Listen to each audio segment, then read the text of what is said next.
Whatever secrets the shadows of the night hold from us are what we fear the most. The fear of the unknown is one of the most powerful forces that has existed ever since the Stone Age.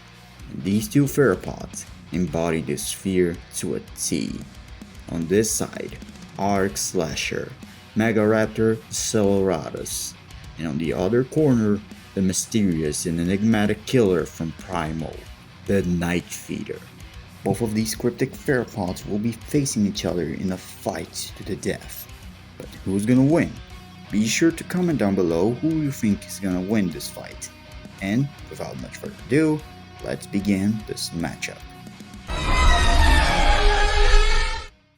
The Nightfeeder is without a doubt one of the most terrifying and powerful antagonists in his universe, able to effortlessly dismember entire animals into minced meat and tear through trees with ease. To cut through a tree like this would require about 32 megajoules of energy. Extremely impressive feat, but that's only the tip of its scaling, as we can directly compare him to Fang, a character capable of outputting 14 megajoules of energy casually and burst through a metal cage, which would generate over 365 megajoules of energy. But we can go even further. If you prefer higher end interpretation for the Primal universe, we can scale Fang to a feat that would require over 63 gigajoules.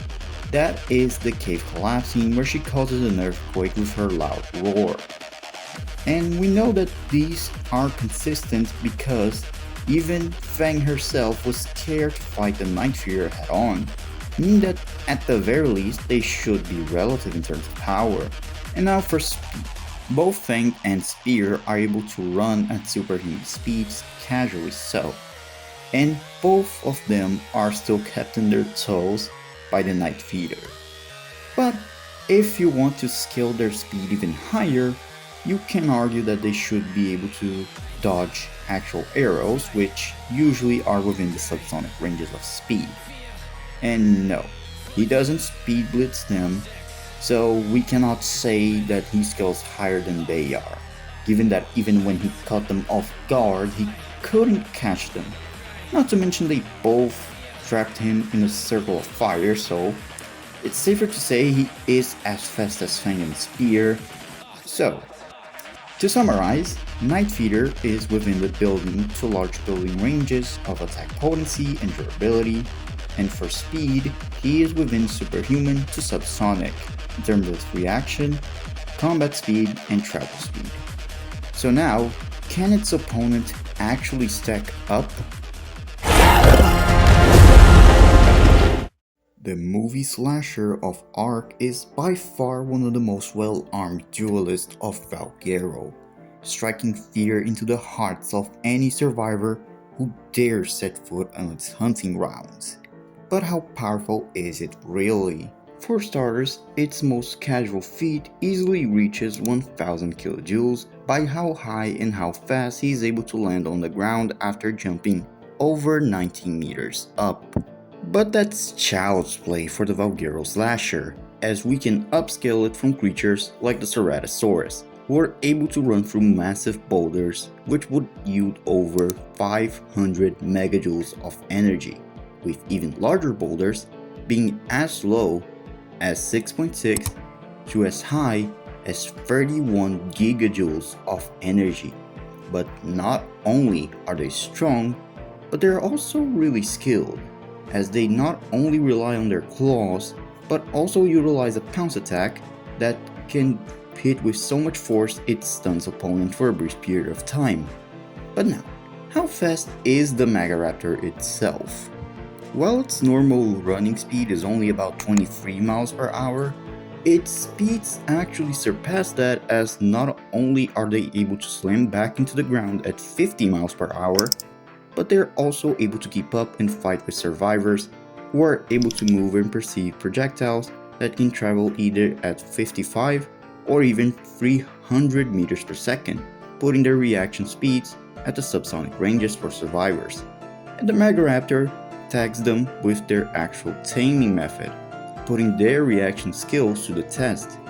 However, this slasher has a handful of tricks up its sleeve, such as camouflage, which allows the Megaraptor to cloak itself with its surroundings, avoiding detection, alongside two other abilities. Isolator doubles damage against opponents who are all alone, and Solitary Hunter increases the Megaraptor damage by 66% and defense by 33% as long as it's hunting alone. But its most terrifying ability is without a doubt Hunt, which not only increases its speed by 20%, it also shrouds the target's vision in a fog, limiting their visibility, giving these cryptic killers more than enough room to decimate you. Its helpless prey flailing around in the dark. So beware, for the price of intruding on its hunting grounds will cost you direly. With both combatants analyzed in the arena setup, let's see who will win this fight and which slasher will come out on top.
This fight was gruesome, but it was very close, with both opponents having stats so comparable to each other that it is safe to say that they could match each other blow for blow. So let's narrow things down to 3 categories: strength, speed, and most importantly, abilities. At their absolute lowest, their power is relatively comparable. Fang, who the Nightfeeder should compare itself to, can scale to 365 megajoules, but the Megaraptor can reach 500. And if we go with their higher end's interpretation, the Nightfeeder's 63 gigajoules is more than double of the Megaraptor. So let's play it safe and say they tie here. But for speed, at a first glance, Nightfeeder should have this one in the bag, right? Well, not quite. In terms of travel speed, it may be the case, but the Megaraptor could not easily keep up with speeds of that caliber, way more consistently so as well, and we know it is not impossible to outrun the Nightfeeder. So consistently speaking, the Megaraptor has the edge here, funnily enough. But with abilities, the conclusion becomes clear once we take into account the abilities. Hunt amplifies its speed and limits the target's visibility, and when combined with camouflage, can absolutely leave the Nightfeeder open for an attack. But the abilities that made this result crystal clear were Solitary Hunter and Isolator. Even when using the 31 gigajoule count for the Megaraptor, the actual strength tie actually reverses to the Megaraptor's favor, with both buffs, when stacked together, can actually amplify the strength of the Megaraptor from 31 gigajoules all the way up to 100 gigajoules. And the Nightfeeder does not seem to demonstrate any sort of supernatural ability on the Megaraptor's level outside of a loud screech, which frankly won't do much. So, it is very safe to say that the Megaraptor should steal this category easily so. So in the end, while the Nightfeeder was a terrifying foe, the Megaraptor's ruthless claws and mighty abilities ultimately showed who was the butcher on these lands. So, if you like this video, please comment down below and give it a like, share with your friends, and if you have any suggestions for another matchup, please comment down below, and I'll see you guys next time.